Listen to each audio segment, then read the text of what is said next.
नमस्कार, स्वागत है आपका हिमाचल न्यूज़ एंड अपडेट्स में। चलिए शुरू करते हैं आज की कुछ बड़ी खबरें। पहली खबर है, मतदाताओं में भारी उत्साह, 2484 केंद्रों में हो रहा मतदान। हिमाचल प्रदेश में मंडी संसदीय सीट के अलावा जुब्बल कोटखाई, अर्की और फतेहपुर विधानसभा सीट के लिए हो रहे उपचुनाव के लिए सुबह 8 बजे से ही मतदान हो रहा है। मतदाताओं में वोटिंग को लेकर भारी उत्साह देखा जा रहा है। मतदान केंद्रों पर सुबह से वोटरों की लाइन लगी हुई है। 2484 मतदान केंद्रों पर 15 लाख से ज्यादा मतदान होगा। आयोग में पहली बार 80 साल से ज्यादा उम्र के वरिष्ठ नागरिकों, दिव्यांगों और कोविड पॉजिटिव मरीजों के लिए मोबाइल मतदान केंद्र की भी व्यवस्था की है, जिसमें करीब 12,000 मतदाता घर बैठे मतदान कर चुके हैं। देश के प्रथम मतदाता एवं चुनाव आयोग के ब्रांड एम्बेसडर 104 वर्षीय श्याम चरण नेगी खुद कल्पा बूथ पर जाकर वोट डालेंगे। हिमाचल प्रदेश के मंडी संसदीय क्षेत्र और प्रदेश के 3 विधानसभा क्षेत्रों में हो रहे उपचुनाव जयराम सरकार के लिए अग्नि परीक्षा बन चुका है और कांग्रेस के लिए एक संजीवनी की आस लेकर आया है। गृह जिला मंडी संसदीय क्षेत्र में मुख्यमंत्री जयराम ठाकुर की प्रतिष्ठा दांव पर लगी है। वहीं भाजपा के लिए जुब्बल कोटखाई की सीट बचाने की भी चुनौती है। उधर कांग्रेस के लिए फतेहपुर और अर्की सीट वापस जीतने के साथ मंडी और जुब्बल कोटखाई में बेहतर प्रदर्शन के लिए एड़ी चोटी का जोर लगाना पड़ रहा है। अगली खबर है, कांग्रेस नेता जीएस बाली का एम्स में निधन। हिमाचल प्रदेश के वरिष्ठ कांग्रेस नेता एवं पूर्व मंत्री जीएस बाली का देर रात को निधन हो गया। जीएस बाली 67 वर्ष के थे। वह पिछले कुछ समय से लगातार अस्वस्थ चल रहे थे और दिल्ली के एम्स में उपचाराधीन थे। वहीं उन्होंने अंतिम सांस ली। उनके बेटे रघुवीर सिंह बाली ने इंटरनेट मीडिया के माध्यम से उनके निधन की सूचना दी है। 27 जुलाई 1954 को जन्मे जीएस बाली नगरोटा बगवां से 4 बार विधायक और 2 बार मंत्री रहे। बाली 1990 से 1997 तक कांग्रेस के विचार मंच के संयोजक, सेवा दल के अध्यक्ष, प्रदेश कांग्रेस कमेटी के संयुक्त सचिव जैसे पदों पर रहे। वर्ष 1998 में वह पहली बार नगरोटा बगवां विधानसभा क्षेत्र से विधायक चुने गए। इसके बाद लगातार 2003, 2007 और 2012 में यहां से जीत दर्ज कर विधानसभा पहुंचे। 2003 से 2007 में वह मंत्री रहे। कांग्रेस के पूर्व मुख्यमंत्री वीरभद्र सिंह के निधन के बाद एक और कद्दावर नेता का निधन होने से पार्टी को बड़ा झटका लगा है। प्रदेश के सबसे बड़े जिला कांगड़ा में वह वरिष्ठ नेता थे। मंडी उपचुनाव में वह बतौर प्रभारी थे, लेकिन उसके बाद से वह अस्वस्थ चल रहे थे। बताया जा रहा है कि एम्स में उनका किडनी ट्रांसप्लांट हुआ था और शुक्रवार रात को उनकी तबीयत अचानक बिगड़ गई। इसके बाद उन्होंने अंतिम सांस ली।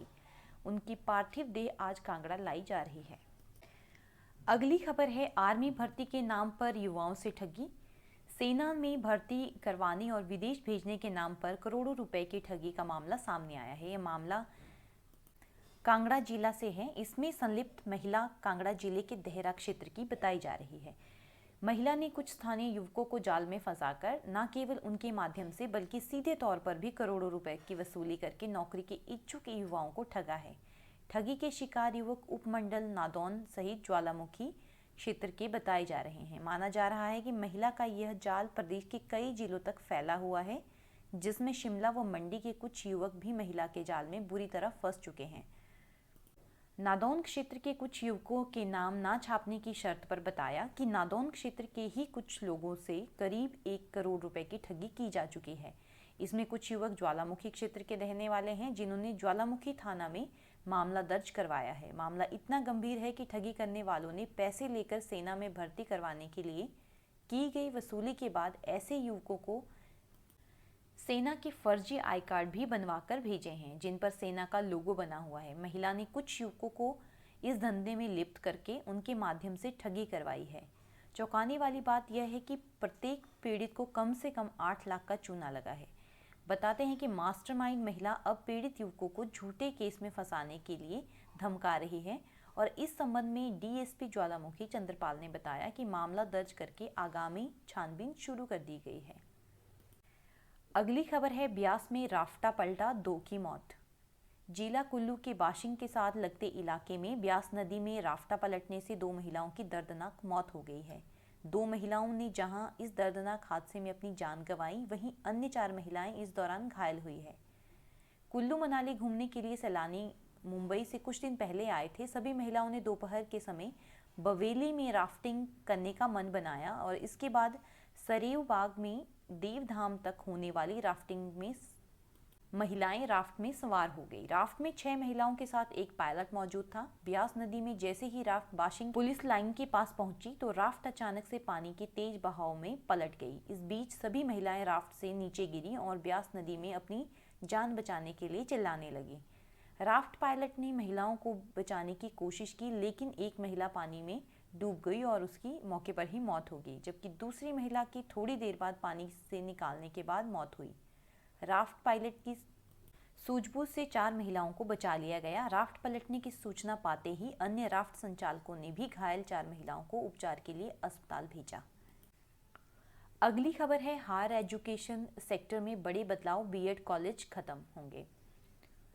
हिमाचल में हायर एजुकेशन सेक्टर में बड़े बदलाव होने जा रहे हैं। इसकी वजह है कि टीचर ट्रेनिंग का वह इंटीग्रेटेड कोर्स जो राष्ट्रीय शिक्षा नीति में अब लागू कर दिया गया है। इस शिक्षा नीति में 4 साल के ITEP यानी इंटीग्रेटेड टीचर एजुकेशन प्रोग्राम की शुरुआत शैक्षणिक सत्र 2022-23 से होगी। नेशनल टेस्टिंग एजेंसी द्वारा नेशनल कॉमन एंट्रेंस टेस्ट के जरिए एडमिशन दी जाएगी और केंद्रीय शिक्षा मंत्रालय इस बारे में अधिसूचना जारी कर रही है। इस 4 वर्षीय एकीकृत अध्यापक शिक्षा कार्यक्रम से बीएड के वर्तमान कोर्स में को बदला जाएगा, यानी वर्तमान में जो बीएड कॉलेज हैं उन्हें या तो बंद करना पड़ेगा या उन्हें इस कोर्स के अनुसार बाकी विषय भी शुरू करने होंगे। ठीक वैसे ही जो बाकी डिग्री कॉलेज सरकारी क्षेत्र में चल रहे हैं उन्हें भी अपने यहाँ एजुकेशन नया सब्जेक्ट जोड़ना होगा। यह एक दोहरी समग्र स्नातक डिग्री है जिसके तहत बीए, बीएड, बीएससी और बीकॉम बीएड पाठ्यक्रम होगा। नया इंटीग्रेट कोर्स सिर्फ 4 साल का होगा और इसमें छात्रों के 1 साल की बचत होगी। वर्तमान में यह व्यवस्था regional institute of education Ajmer में सबसे पहले चल रही थी।